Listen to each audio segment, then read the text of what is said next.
सोना मणि देती है, तो अगर ये हमारे राज्य कोष में जमा होगा तो प्रजा का कल्याण होगा। सत्राजित ने कहा महाराज क्षमा करें, मैं मणि आपको नहीं प्रदान कर सकता।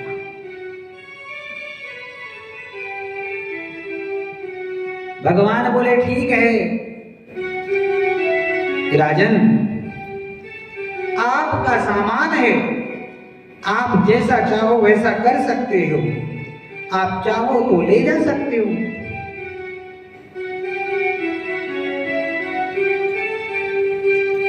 सत्राजित उस मणि को लेके जाने लगा। एक दिन क्या होता है कि सत्राजित का जो भाई होता है प्रसेनजित, वो उस मणि को पहन लेता है।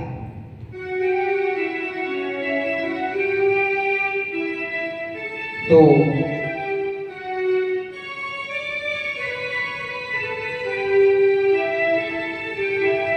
आज प्रसेनजित शिकार करने गए हैं, तो एक हिंसक जानवर ने प्रसेनजित का वध करके और उस मणि को ले जा रहा था, और उस मणि को ले जाता देख जामवंत जी आए, और जामवंत जी ने उसका वध करके और उस मणि को स्वयं प्राप्त कर लिया।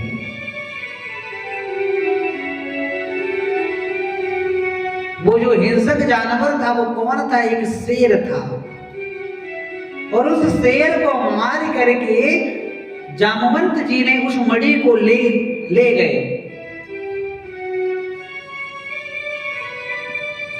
और ले जाकर के अपनी बेटी को दे दिया, और उनकी बेटी खेलती है।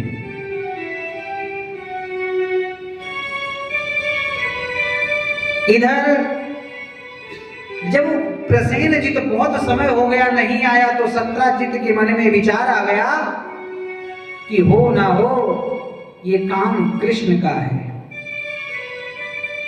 क्योंकि कृष्ण ने इस मणि की कामना की थी और इस मणि को मैंने देने से मना कर दिया था। तो हो सकता है कि कृष्ण ने मेरे भाई को मार करके उस मणि को प्राप्त कर लिया।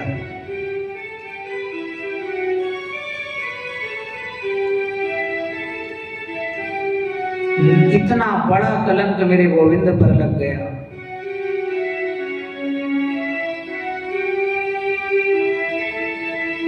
इसीलिए कहा जाता है कि जल से पतला कौन है,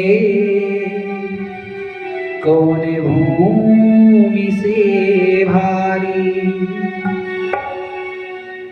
कि जल से पतला कौन है, कौन भूमि से भारी।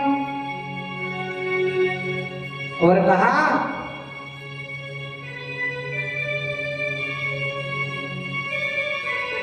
तो कौन ऐसी चीज है जो काजल से भी ज्यादा काला हो सकता है?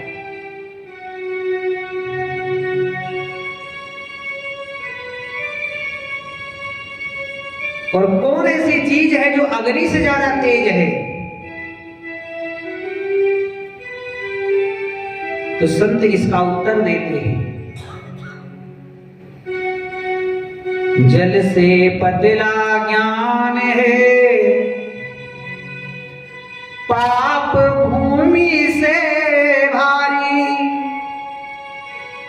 जल से पतला ज्ञान है, पाप भूमि से भारी। क्रोध अग्नि से तेज है, और कलंक काजल से कारी।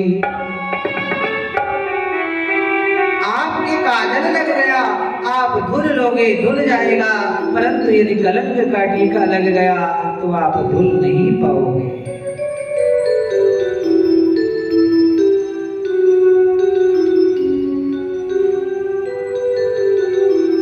गर्गाचार्य जी विराजमान है, भगवान विराजमान है, भगवान के जो सभासद हैं वो विराजमान है। गर्गाचार्य से भगवान कहते हैं कि गुरुदेव, हमने तो मणि को देखा भी नहीं है, तो ये कैसे कह सकते हैं? और गुरुदेव, हम तो प्रसेनजित को पहचानते तक नहीं, तो हमने उसको कभी देखा ही नहीं है, तो फिर मैंने उसे कैसे मार दिया? भगवान कहते हैं गुरुदेव जरा मेरी कुंडली तो देखो, ऐसा क्यों हो रहा है? क्योंकि कुंडली में सब कुछ लिखा होता है, कौन सी महाराज में कौन शंकर क्या हो सकता है,